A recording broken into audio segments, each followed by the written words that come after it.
जयति परम ज्योति समं समस्तैरनंत पर्यायैः दर्पण तलेव सकला प्रतिफलति पदार्थ मालिका यत्र। पुरुषा सिद्धि उपाय ग्रंथ की चर्चा चल रही है अपन, और यहाँ अतिचार के त्याग की चर्चा होने के बाद आचार्य देव ये बताना चाहते हैं कि जो अतिचार का त्याग करता है तो उसको क्या रिजल्ट मिलता है, उसका क्या फल है। तो कह रहे हैं कि अल्प काल में ऐसा जीव निर्वाण को प्राप्त करता है ना। ये वाली बात है। किस पेज पे पढ़ रहे थे अपन कुशल भाई? दीदी 357 एक सेकेंड, नहीं नहीं 337 है ना। तो देखो यहाँ क्या बात चल रही थी कि गुरुदेव श्री ने टोडरमल जी को याद किया। यहाँ इस गाथा के अर्थ में क्या कह रहे हैं कि तप, जो तप है वो चारित्र का कारण है, ऐसी बात। तप के सम्यक चारित्र की प्राप्ति, बिना तप के सम्यक चारित्र की प्राप्ति नहीं होती। ये प्रकरण अपना चल रहा था। तो यहाँ पर आचार्य देव क्या कह रहे हैं कि तप मतलब क्या। पहले तो चारित्र को समझो। चारित्र मतलब क्या कि आत्म स्वभाव की रमणता का नाम चारित्र है। कम खाया, कम पिया, कम गए, कम आए, ये चारित्र नहीं। मंद कषाय को उपचार से चारित्र कहा जाता है। वो भी तब कहा जाता है जब परमार्थ चारित्र हो, तब कहा जाता है। समझ में आ रही है। यदि निश्चय चारित्र नहीं हो, मतलब मैं आत्मा हूं ऐसा ज्ञान, मैं आत्मा हूं ऐसा विश्वास, और इस ज्ञान विश्वास पूर्वक अतीन्द्रिय आनंद नहीं है, निश्चिंता नहीं है, निर्भरता नहीं है, तो फिर वहां व्यवहार चारित्र भी नहीं है ना। तो उसको कह रहे हैं निश्चय चारित्र। तो निश्चय चारित्र में क्या हुआ कि राग आदि का परिहार। क्या हुआ? राग आदि का परिहार हुआ। और निश्चय तब किसे कहना कि वहां इच्छाओं का निरोध हुआ। तो इच्छा का निरोध और राग आदि का अभाव कोई दो अलग अलग बातें हैं? बोलो। एक ही है, एक ही बात है, एक ही बात है ना। शुभ अशुभ इच्छा का अभाव हुआ तो उसको तप के एंगल से कहा। राग द्वेष का अभाव हुआ, चारित्र कहा। बात तो एक ही है ना। तो फिर ये क्यों कह रहे हैं कि तप से चारित्र होता है? तो यहाँ व्यवहार चारित्र के एंगल से बात की गई है, परंतु व्यवहार चारित्र मतलब जो भार में निमित्त है वो सापेक्षता में बात कही गई है। लेकिन तप कहो या चारित्र कहो, वो तो शुद्धात्मा के आश्रय से ही होता है, आश्रय से ही होता है। समझ में आ रही है? आगे बात और करें। देखो 337 पेज पे बोल्ड लेटर्स में लिखा है कि जो गृहस्थपना छोड़कर मुनि धर्म अंगीकार करके,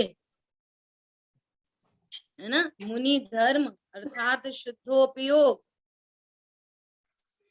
निज स्वभाव साधन द्वारा,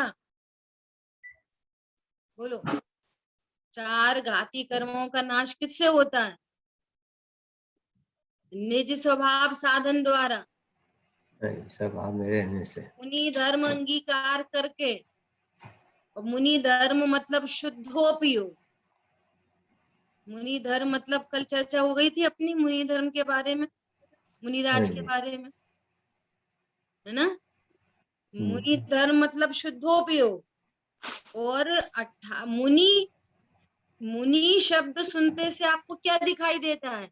मुनि शब्द सुना नहीं, बहुत बढ़िया, मुनि शब्द सुना नहीं और नग्न दिगंबर दशा याद आ गई, परिचय उपसा परिचय याद आ गई, हाँ जी। है ना। अदंत धोबन अस्नान याद आ गया, खड़े खड़े एक बार आहार करते हैं, ये याद आ गया। तो ये मुनि धर्म है। मुनि नहीं, धर्म ये तो कहो, शरीर की शुद्धोपयोग अवस्था मुनि है। धर्म, हाँ जी। शुद्धोपयोग ऐसा। देखो त्रिकाली ध्रुव भगवान आत्मा है। त्रिकाली ध्रुव क्या है?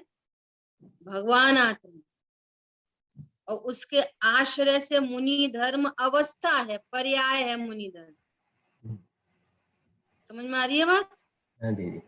मुनि कौन? आत्मा मुनि नहीं बनती, त्रिकाली ध्रुव मुनि नहीं बनता। परिणति में मुनिपना शुद्धोपयोग प्रकट होता है। जीव की अवस्था है। अरहंत सिद्धाचार्य पाठक साधु हैं, परमेश टिप्पण सब आत्मा की अवस्थाएं, आत्मा की अवस्था है और आत्मा ही है शरण, है ना। देखो क्या बोल रहे हैं, निज स्वभाव शुद्ध स्वभाव के साधन द्वारा, 28 मूल गुणों के द्वारा नहीं, 4 घाती कर्मों का नाश करके अनंत चतुष्टय रूप विराजमान हुए, उसका नाम अरहंत है ना। और सिद्ध में क्या लिखा कि जो गृहस्थ अवस्था त्याग कर मुनि धर्म साधन द्वारा, है ना, ये सिद्ध भगवान की परिभाषा में ऐसा लिखा। तो क्या कह रहे हैं, जो निज स्वभाव साधन कहा था ना, और उसे इनने मुनि धर्म साधन कहा। 4 घाती कर्म का अभाव करने का कारण उसमें समर्थ मुनि साधन है, शुद्धोपयोग है, ना कि 28 मूल गुण। 28 मूल गुण से घाती कर्मों का नाश नहीं होता, किससे होता है? शुद्धोपयोग से, शुद्धोपयोग की वृद्धि से, शुद्धोपयोग की पूर्णता से, शुद्धोपयोग से होता है, ना कि 28 मूल गुण से। फिर आचार उपाध्याय साधु, है ना, जो विरागी होकर ग्रस्तपना छोड़कर, कैसे ग्रस्तपना छोड़कर, मतलब ग्रस्तपना कैसे छोड़ा जाता है, बोलो। राग का त्याग करें, राग में कमी, स्वभाव के आश्रय से। देखो अपना ज्ञान क्लिक करता है फिर, है ना। ग्रस्तपना कैसे छोड़ा जाता है? मैं ग्रस्त हूं, ऐसी अज्ञानता को छोड़। क्या बोला? मैं गृहस्थ वाला नहीं हूँ, मैं त्रिकाली ध्रुव हूँ। गृहस्थी, सुनना ध्यान से, गृहस्थी, गृहस्थी मतलब पत्नी दुकान मकान बच्चे, इसको तो गृहस्थी कहते हैं। गृहस्थी और गृहस्थी के भावों से भिन्न मैं त्रिकाली ध्रुव भगवान आत्मा हूँ। जिस जीव ने ऐसा निर्णय अनुभव किया, उसने गृहस्थी का त्याग किया। समझ में आई बात, नहीं आई? ग्रस्तपना, गृहस्थी छोड़कर नहीं लिखा है, ग्रस्तपना, ज्ञान में ग्रस्तपना था। ज्ञान कह रहा था अरे हम तो गृहस्थी वाले, हमसे कहाँ होता है ये सब, हम अभी इतना क्या कर सकते हैं, हम कौन मुनि है, हम तो अभी गृहस्थी हैं, हम तो ग्रस्त में है, ग्रस्त में सो त्रस्त हैं, अभ्यस्त हैं, हमको लाइसेंस मिला है, बहुआरम परिग्रह का लाइसेंस मिला है गृहस्थी को। कौन समझ में आ रहा है? बोलो अभी हम गृहस्थी हमारी है कि गृहस्थी के भाव हमारे हैं? उठना रखना, खाना पीना, बच्चों को संभालना करना, ये परिणाम हमारे हैं कि गृहस्थी हमारी है? अभी भी परिणाम और गृहस्थी भी नहीं हमारी, मैं तो शुद्ध चैतन्य आत्मा हूँ, ऐसा है। अब जिस जीव ने ऐसा निर्णय अनुभव किया, उसने दृष्टि में ग्रस्तपने का त्याग किया। क्या बोला? जी। निर्णय में ग्रस्तपने का त्याग हुआ। जिसको निर्णय में ग्रस्तपने का त्याग नहीं है, उसको दृष्टि में ग्रस्तपने का त्याग नहीं हो सकता। दृष्टि में ग्रस्तपने का त्याग हुआ तो चारित्र में भी ग्रस्त, उतना राग का अभाव होता है ना, फिर राग का अभाव होता जाता है ना। चारित्र में राग का अभाव हुआ तो वो गृहस्थी भी छूट गई। चारित्र में छोड़ना नहीं गृहस्थ पड़ती। पने का त्याग हुआ, तो चारित्र में भी गृहस्थ पने का त्याग कैसे होगा? इसी इसी जिसके विश्वास ज्ञान में। में, हाँ, क्या? जिसके ज्ञान में गृहस्थी और गृहस्थी के भाव मेरा स्वरूप नहीं है, ऐसा जाना। ये सब हिडन आइकन है, ये सब इनमें मर्म निकालने पड़ेंगे। पहले चर्चा की थी ना, मन को वश में करके करो, मन को वश में करो। किसको वश में करोगे? द्रव्य मन को, भाव मन को? कर सकते नहीं, बोलो, फिर कैसे करेंगे छूट मन को वश में? छूट जाता है स्वयं। अरे ऐसे नहीं, ये खंड खंड ज्ञान में नहीं, मैं अखंड ज्ञान हूँ, मैं त्रिकाली ध्रुव हूँ, अतीन्द्रिय महापदार्थ हूँ, इंद्रियों से जानता नहीं हूँ।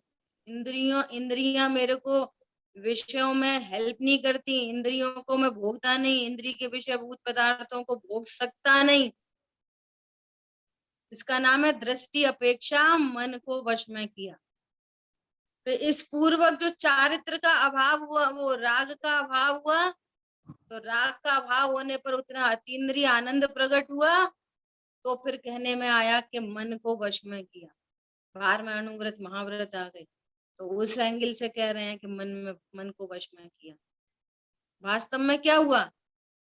दृष्टि अपेक्षा मैं अतीन्द्रिय महापदार्थ हूँ, और इस पूर्वक जो राग आदि का भाव हुआ, निराकुलता उत्पन्न हुई। ये अतीन्द्रिय आनंद, ये निराकुलता की वृद्धि, वीतरागता की वृद्धि, इसका नाम है मन को वश में करना। क्या कहा? याद रखोगे? भूल जाएंगे? नहीं याद रखेंगे। हैं? बहुत सुंदर। क्या है मन को वश में करना? इंद्रियों को वश में करना क्या है? इंद्रियों को वश में करना ऐसे ही समझ रही है दुनिया, खाएंगे नहीं, पिएंगे नहीं, घूमेंगे नहीं, भैया अब तो हमारी इंद्रिय बहुत वश में हो गई, अपने को अतीन्द्रिय महापदार्थ जाना नहीं, इंद्रिय वश में हो गई। अब तो मन में ज्यादा कोई विकल्प नहीं रहता। क्या भी विकल्प रहते हैं? बस यही दिन भर पूजा पाठ के विकल्प आते हैं। बहुत चिंतन चलता है हमको, बहुत चिंतन चलता है। अब कुछ ऐसा मन नहीं करता, ये बनाओ, ये खिलाओ, यहाँ घूमने जाओ, वहां। अब तो हमारा मन बहुत वश में है। कितना वश में है? बिल्कुल नहीं, है तो मंद कषाय है। स्वरूप को जाने बिना कुछ मन वन वश में नहीं। और मन को वश करने की विधि अलग है। ऐसा समझ में आ रही है? ऐसा गृहस्थपना छोड़कर,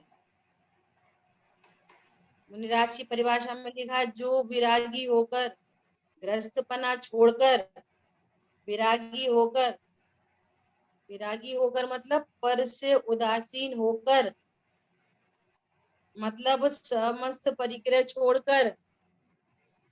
परिग्रह के नाम पर फिर वही पत्नी बच्चे दुकान मकान कपड़े लत्ते दिखते हैं। राग और द्वेष जो है मैं। हाँ, परिग्रह छोड़ना मतलब मिथ्यात्व को छोड़कर,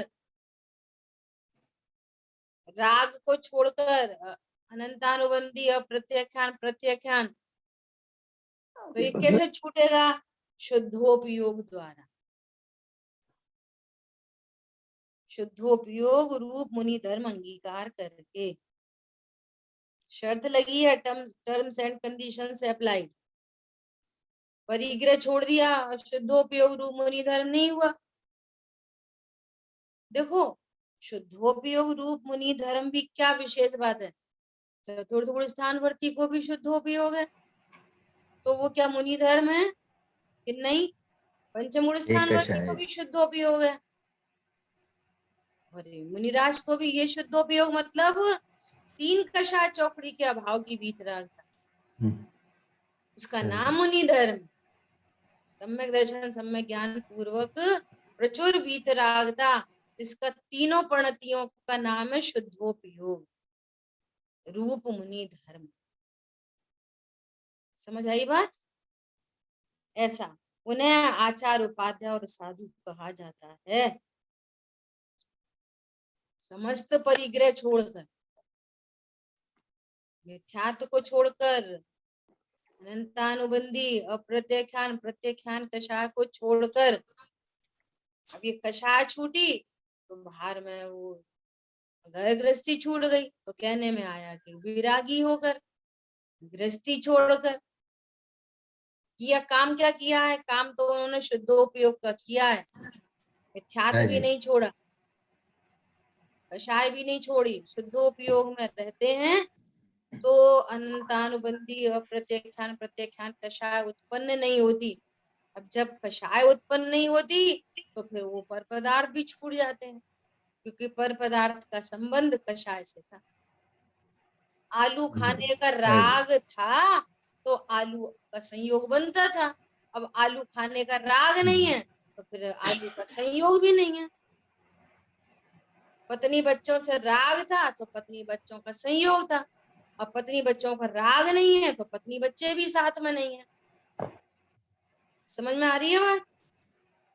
हाँ हाँ जी, ऐसा तो उधर से चर्चा कर दी कि इन्होंने पत्नी बच्चे छोड़े, सो गृहस्थी छूट गई। गृहस्थी छूटी तो गृहस्थपना छूट गया, कि नहीं ऐसे नहीं, पहले गृहस्थपना छूटता तब गृहस्थी छूटती। समझ में आ रही है बात? हाँ जी गृहस्थ जी। गृहस्थ में रहते हुए सन्यासी रहते हैं तब छूटती है। देखो क्या कह रहे हैं यहाँ पे, शुद्धोपयोग रूप मुनि धर्म अंगीकार करके 28 मूल गुण वह तो व्यवहार बीच में आवे। पूर्णता नहीं हुई ना, वीतराग पूर्ण वीतरागता प्रकट नहीं हुई, तो ये 28 मूल गुण बीच में आते हैं, उसे कहा जाता है। या फिर आगे कहेंगे 28 मूल गुण पालन करे, अंगीकार किया, है ना, ऐसे वचन आते हैं व्यवहार के। जो साम्य भाव प्रवचन सार में कुंद कुंद आचार्य देव ने किया कि मैं साम्य अंगीकार करता हूं। मैं क्या अंगीकार करता हूं? मैं साम्य को अंगीकार करता हूँ, प्रचुर वीतरागता को अंगीकार करता हूँ। बीच में संजुलन के उदय का मंद भाग आ जाता है, बीच में संजुलन का उदय का मंद भाव आ जाता है, उससे उल्लंघन कर मैं शुद्धोपयोग रूप साम्य भाव अंगीकार करता हूँ। इसका नाम मुनि बना है। 28 मूलों को अंगीकार नहीं करता। 28 मूल गुण तो शेष कषाय में होते हैं। उस संजुलन संबंधी कषाय की यही मर्यादा है। संजुलन संबंधी कषाय में कमाने खाने पत्नी बच्चे लड़ाई झगड़ा दया दान पूजा व्रत तीर्थ यात्रा ये सब परिणाम ही नहीं होते संजुलन में। समझ में आ रही है? ऐसा अंतरंग में तो उस शुद्धोपयोग द्वारा क्या करते हैं, देखो कितनी गजब की बात। तो रमल जी ने बहुत गजब किया, बहुत गजब। शुद्धोपयोग रूप मुनि धर्म अंगीकार करते हैं, तो शुद्धोपयोग में क्या करते हैं? क्या करते हैं शुद्धोपयोग? मैं मन आत्मा को वश हूँ, में करते हैं, मैं इंद्रियों को शुद्ध। वश में करते हैं। क्या करते हैं शुद्धोपयोग किसे कहते हैं? स्वयं अपने को आप रूप अनुभव करते हैं, इसका नाम शुद्धोपयोग। शुद्धोपयोग में क्या किया उन्होंने? अपने आप को जानते रहते बस। कर्मों का अभाव किया, कि राग का अभाव किया, कि मिथ्यात्व का अभाव किया, कि पत्नी बच्चे छोड़े, क्या किया? अपने को आप रूप अनुभव करते हैं। गजब गजब। इसमें लगा लो, मन में वश करना मतलब अपने को आप रूप अनुभव, ग्रस्त पने का त्याग मतलब अपने को आप रूप अनुभव कर। समझ में आ रही है बात? उन्हें आचार्य और उपाध्याय कहते हैं। देखो अगले पैराग्राफ में क्या लिखा, अंतरंग में उस शुद्धोपयोग द्वारा स्वयं अपने को अनुभव करते हैं। पर द्रव्य में अहम बुद्धि धारण नहीं करते। ये होती पर नहीं द्रव्य है, मेरा, होती नहीं है। ये पता है, मैंने तो अभी छोड़ दी। ये पहले मेरी पत्नी थी भूतकाल में। अरे पता है, ये मेरा घर था, इतनी बड़ी शानदार बिल्डिंग थी हमारी। वो जिसने अपने को जाना उसको त्रिकालवर्ती निर्णय हुआ। ये भूतकाल में भी मेरा नहीं था, वर्तमान में भी नहीं है, भविष्य में भी नहीं होगा। ये भूतकाल में भी मेरी पत्नी बच्चे नहीं थे, वर्तमान में नहीं है। जिसने वर्तमान का निर्णय किया उसने त्रिकालवर्ती निर्णय किया। भविष्य में भी मेरी कोई पत्नी पत्नी नहीं होगी। समझ में आ रही है?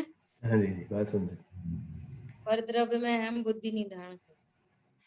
ये जो परिणाम उत्पन्न हो रहे हैं, ये भूतकाल में मेरे नहीं थे, वर्तमान में मेरे नहीं, और भविष्य में मेरे नहीं। त्रिकालवर्ती निर्णय।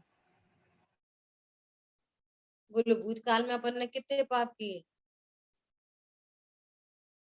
बोलो।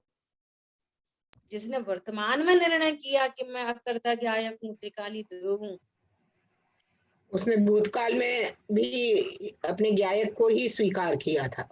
काल में भी ऐसा ही था, मैं ऐसा अब निर्णय आज किया। निर्णय किया तो पता चला, अरे पहले मैं मान रहा था कि मैं शरीर वाला हूँ, मैं राग वाला हूँ, कितने पाप करता हूँ, नहीं मैं तो बहुत पुण्य करता हूँ। अरे ये तो परिणाम पुण्य योग्य परिणाम थे, ये तो विकारी भाव है, ये तो मेरा स्वभाव नहीं है। मैं तो एक त्रिकाली ध्रुव भगवान आत्मा ही पहले था, निगोद से लेके टिल नाउ मैं तो ज्ञायक ही बना रहा।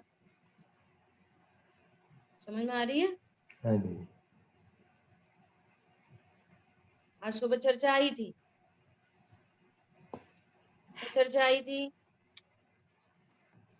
कि गुरुदेव श्री कह रहे हैं कि ये संसारी जीव भी संसार अवस्था में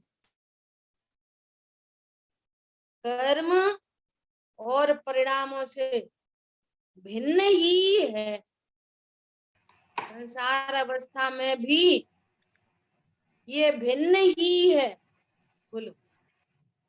ज्ञान मिथ्या है, इसलिए अपना जान रहा है। भिन्न ही है संसार अवस्था में भी। सिद्ध भगवान तो अपर्याय में भी हो गए, तो उनको देख के कहता है कि सिद्ध भगवान है ना, वीतरागी है। हम कहाँ वीतरागी, हम तो रागी हैं। वे 8 कर्मों से रहित हो गए, हम तो अभी 8 कर्मों से बंधे हैं, साक्षात दिख रहे हैं। बोलो हम मतलब क्या, हम मतलब क्या, मैं मतलब क्या? अपने को आप रूप अनुभव। समझ आ रही बात? मैं मतलब त्रिकाली ध्रुव भगवान आ अवस्था में भले राग हो, मैं तो त्रिकाली ध्रुव हूं। मैं अपना कहाँ स्थापित किया? दृष्टांत आया कि सब के सब 100 रुपए किलो आम खरीद के लाते हैं और उसका फल पोषण यूज करते हैं और सोचते हैं कि हमने पूरा आम खाया, गुठली छिलका डस्टबिन में डाल देते हैं और किसी को प्रॉब्लम नहीं होती कि नहीं हम तो पूरा ही आम खाएंगे, 1 किलो का 1 किलो ही खाएंगे। पूरा निर्णय है कि गुठली छिलका ये आम नहीं। 100 रुपए किलो वो भी आया है, लेकिन ये आम नहीं। समझ में आ रही है? यहाँ शरीर है भैया, शरीर आम नहीं है, मतलब जीव नहीं, शरीर जीव।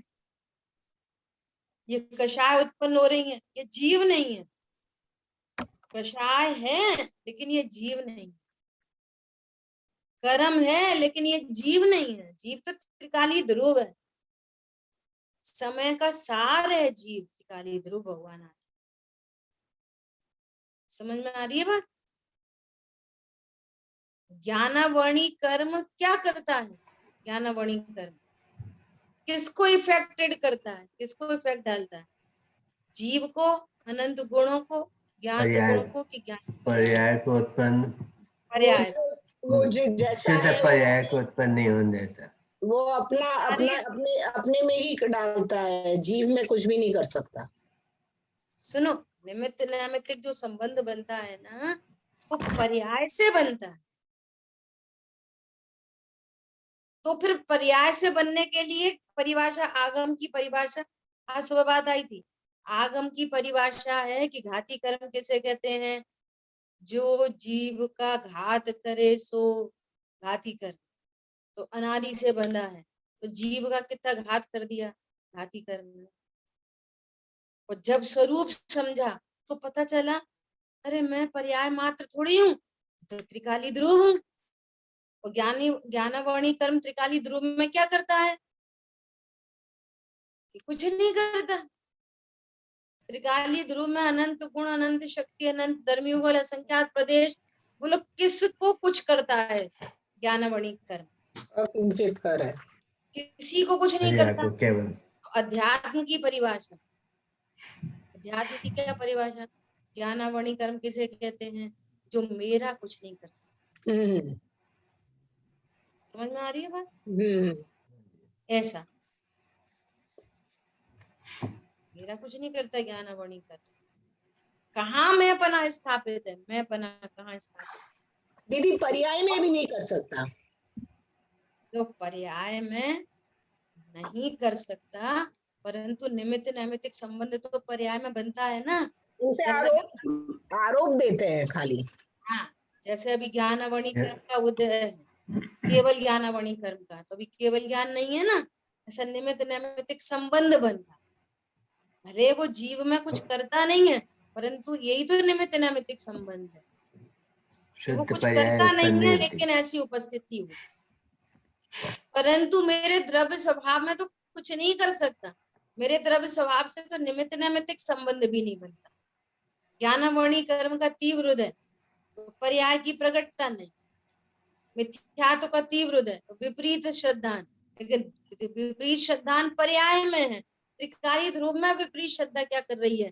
त्रिकाली ध्रुव में दर्शनावणी कर्म क्या कर रहा है? कुछ नहीं। समझ में आ रही है? ये भेद डाला पर्याय और द्रव्य। ये दीदी पर फिर भी एकदम चारित्र पूर्ण एकदम शुद्ध परिभाषा कर लेंगे तो वो पर्याय में भी कुछ करता ही नहीं है, अकिंचित कर है, ऐसा ही समझना। सुनो, इसका भी भाव पक्ष समझना। यदि हम दो द्रव्यों की भिन्नता तो है ही है, स्यादवाद कैसा है? बहुत गंभीरता से सुनना ध्यान से। दो द्रव्यों की भिन्नता के साथ साथ में निमित्त नैमित्तिक संबंध को स्वीकार करना स्यादवाद। समझ में आ रही है? दो द्रव्यों की भिन्नता के साथ साथ निमित्त नैमित्तिक संबंध को स्वीकार करना, हाँ जी दीदी। ये स्यादवाद है। और सुनना, निमित्त नैमित्तिक संबंध को स्वीकार करके और दो द्रव्यों की भिन्नता को स्वीकार करना, ये स्यादवाद। कौन समझ में आ रहा है? हाँ जी दीदी। देखो इससे क्या दोष आएगा, क्या दोष आएगा कि यदि हम निमित्त के बिना मति शुद्ध ज्ञान को स्वीकार करेंगे, तो फिर मति शुद्ध ज्ञान स्वभाव ठहरेगा। हाँ। ये दोष आ जाएगा इतना बड़ा। जो निमित्त के बिना हो वो स्वभाव होता है, और स्वभाव त्रिकाल होता है। फिर इसको हटाया मिलाया नहीं जा सकता।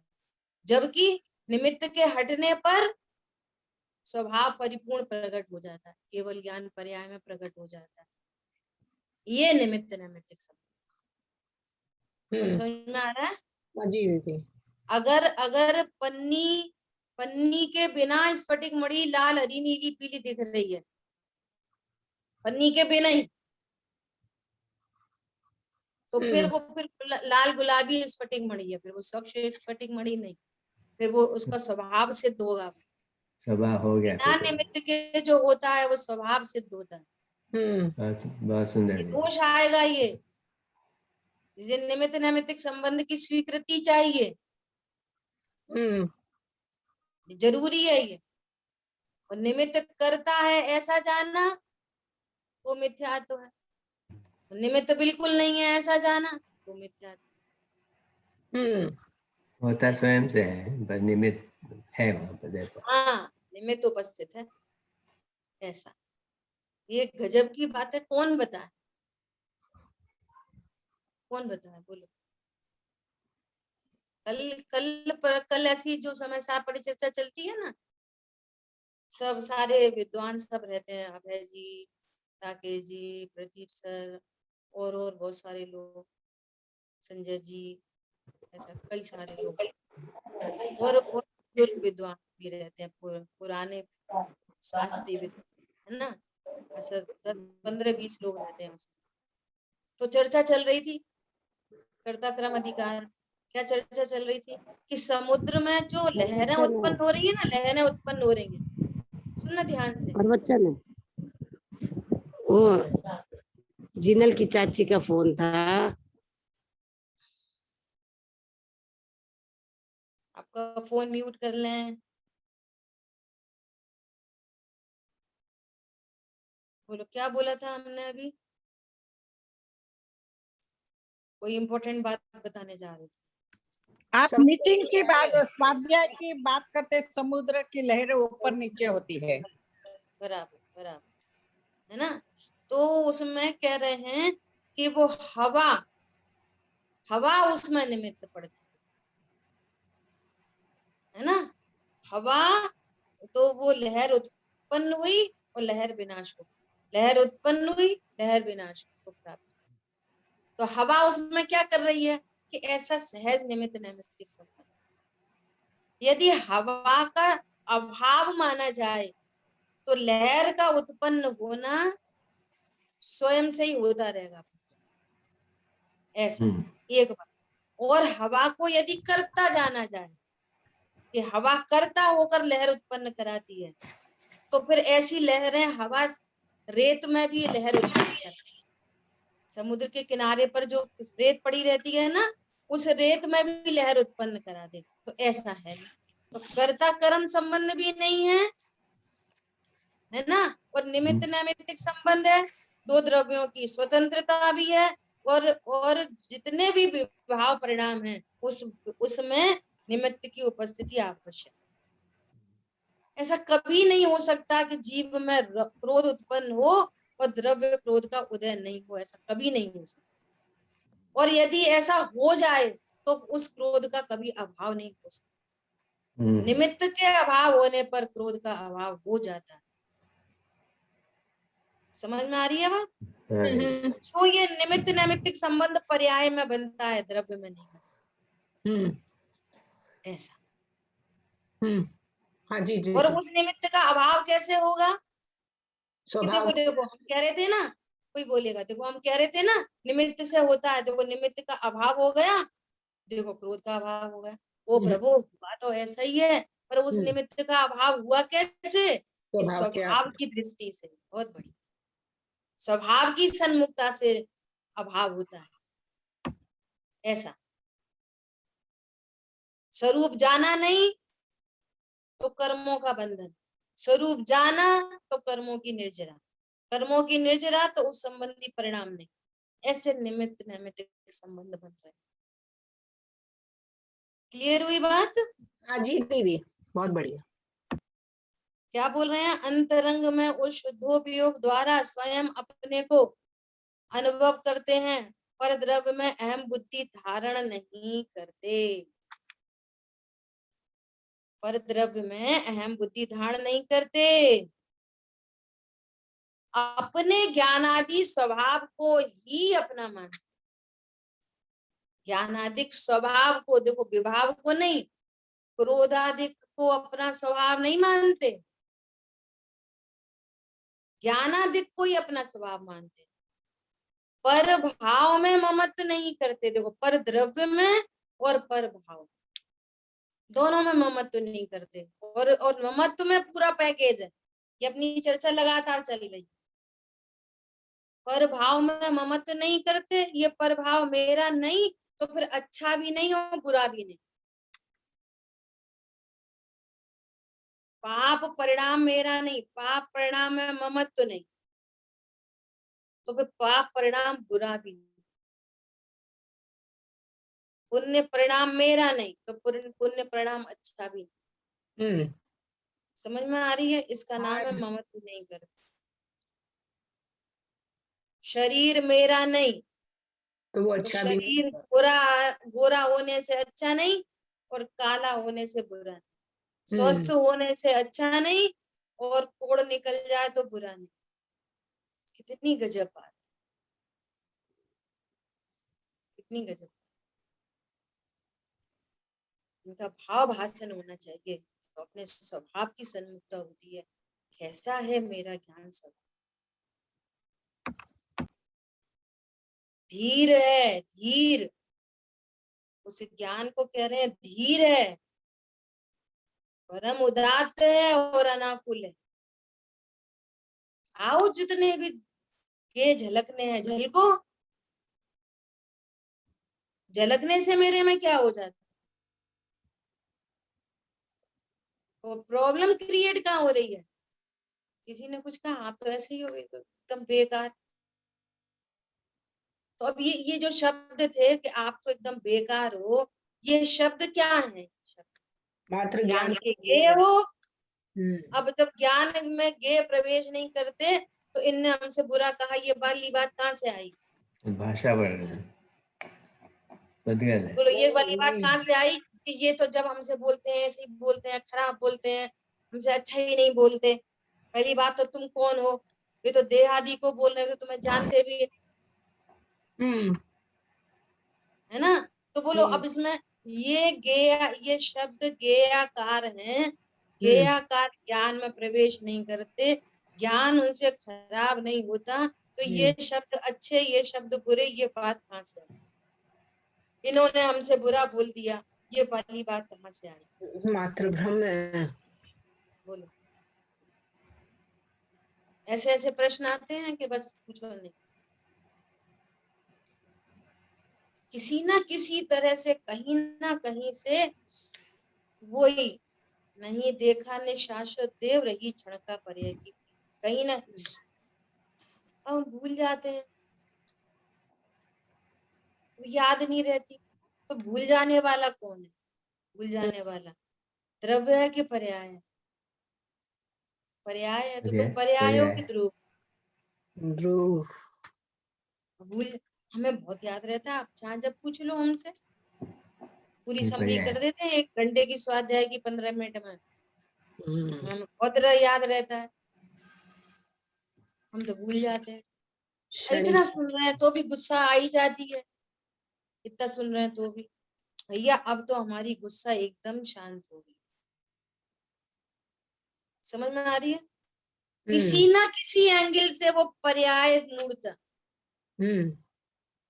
चाहे कमियों को देखने के एंगल से और चाहे बड़ाई के एंगल से, वो दिखती पर्याय ही है। अब हमें कुछ नहीं करना, क्या करना है? बस सम्यक दर्शन करना है। नहीं होएगा। हाँ नहीं होगा, ये अपने शब्द नहीं है ये। हाँ दीदी, नहीं होगा। अणु परमाणु मात्र का कर्तृत्व है, नहीं होगा। अपनी परिपूर्णता भाषित हो, अपना बहुमान भाषित हो, परम अकर्तृत्व भाषित हो।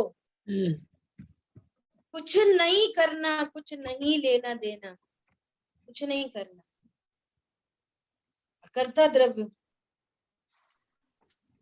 किसी पर्याय से अच्छा बुरा नहीं होता। समझ में आ रही है? पर्याय मात्र से उदासीन हो गया ज्ञान। पाप प्रणति झलके, तीव्र पाप झलके, टेंशन नहीं, टेंशन नहीं। उत्कृष्ट पुण्य भाव झलके, खुशी नहीं, लाभ नहीं, लाभ नहीं। प्रचुर वीतरागता झलके, मेरा कोई संबंधी नहीं। उसका नाम है तत्व निर्णय। न धर्म के नाम पे कुछ करने दिखे, ना कर्म के नाम पे कुछ करने दिखे, होता स्वयं जगत परिणाम।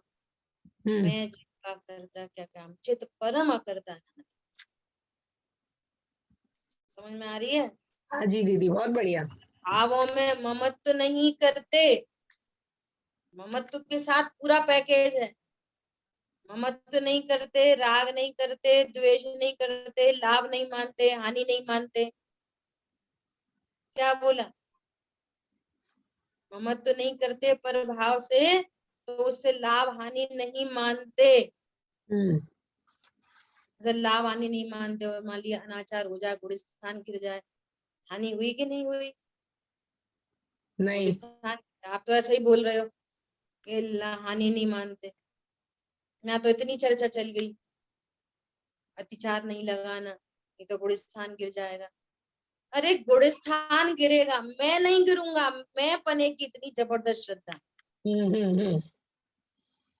गुणस्थान गिरेगा सो पर्याय गिरेगी कि मैं गिर जाऊंगा, मेरे में कुछ कम हो जाएगा, बहुत बढ़िया। मेरे में कुछ ज्यादा हो जाएगा। बोलो, ये मैं पने का जोर है, ये मैं के निर्णय का जोर। अच्छा गुणस्थान गिर जाएगा, कुछ नहीं होएगा,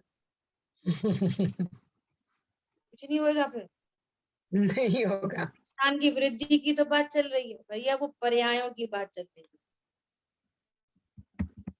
जैसा द्रव्य स्वभाव वैसी पर्याय प्रकट होती है, लेकिन इस द्रव्य के अटूट आश्रय से। क्या बोला?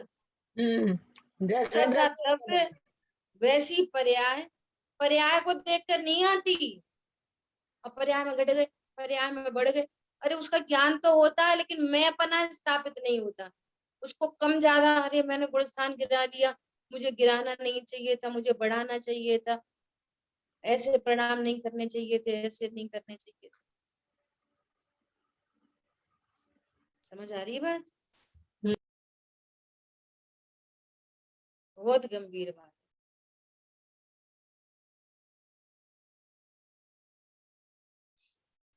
देखो यहाँ कहा, क्या कहा? सम्यक तप का अर्थ शुद्धोपयोग रूप मुनि धर्म।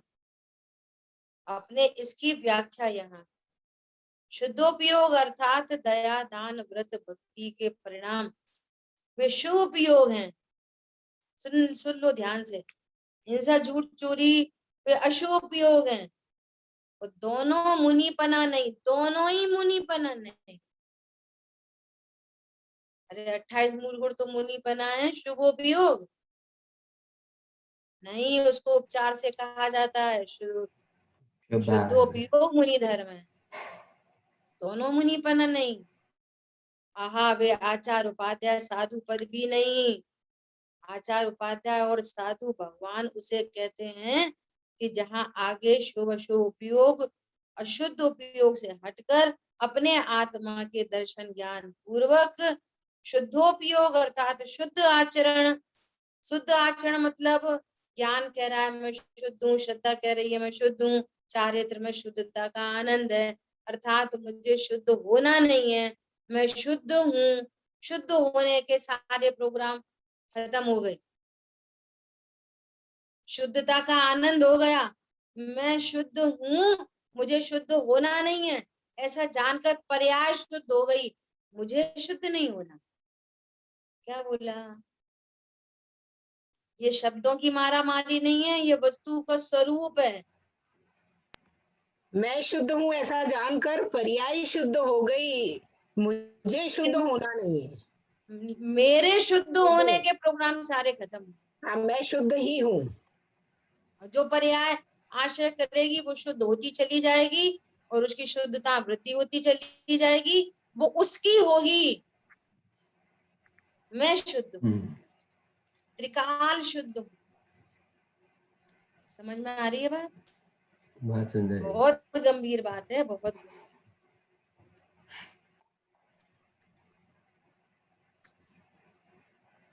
देखो आगे 339 पेज पे,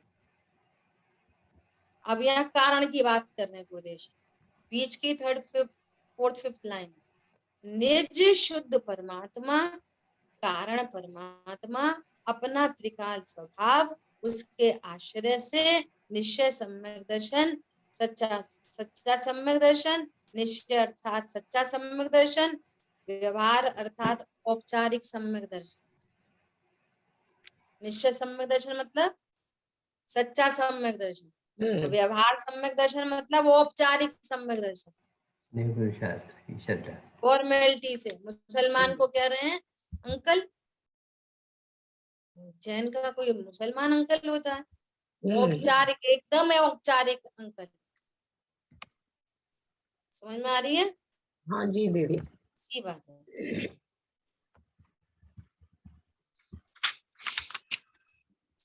थोड़ी सी चर्चा इसमें और रहती है। देखो यहाँ पर भी गुरुदेश्वरी यहाँ मूल उसमें ही है कि ऐसा निर्णय करके, अनुभव करके अखंडित प्रतापवंत रहता, अतीन्द्रिय आत्मा का अनुभव करता, निस्तरंग चैतन्य रूप से शोभित होना, जिसमें विकल्प की कोई तरंग उत्पन्न नहीं हुई, इसका नाम तप है। ये तप की सच्ची व्याख्या है। और बाहर में निमित्त रूप से ऐसे परिणाम होते हैं भूमिका के अनुसार, तो उन पर तप का, चारित्र का उपचार चला जाता है, और वे भी यथा योग्य निमित्त होते हैं। समझ में आ रही है? यथा योग्य, जिसको दो कषाय चौकड़ी का अभाव होगा तो उसको बाहर में यथा योग्य ये 12 प्रकार के विकल्प होंगे ही होंगे। जिसको 3 कषाय चौकड़ी का अभाव है उसको यथा योग्य बाहर में 28 मूल गुण के ही विकल्प होंगे। समझ में आ रही है? हाँ जी दीदी। जिस बीज में से तो कोपल फूटनी है अपनी उपादान योग्यता से, वहां पर मिट्टी उपस्थित होगी ही होगी, सूर्य की किरण और पानी उपस्थित होगा ही होगा, परंतु वे उसमें कुछ करेंगे नहीं और उपस्थिति होगी। बस ऐसा निमित्त नैमित्तिक। ठीक है। शेष अगली, अब अगली सकल चारित्र की व्याख्या आ रही है। अपनी पंचम गुण स्थानवर्ती तक की चर्चा यहाँ पूर्ण हुई है और शेष चर्चा बना। जिनवाणी के ज्ञान से सूझे लोकालोक, तो वाणी मस्तक दे तुम। बोलिए द्वाशांगमयी जिनवाणी माता की जय। जय हो। जय जिनेन्द्र। जय जिनेन्द्र। जय जिनेन्द्र, जय जिनेन्द्र।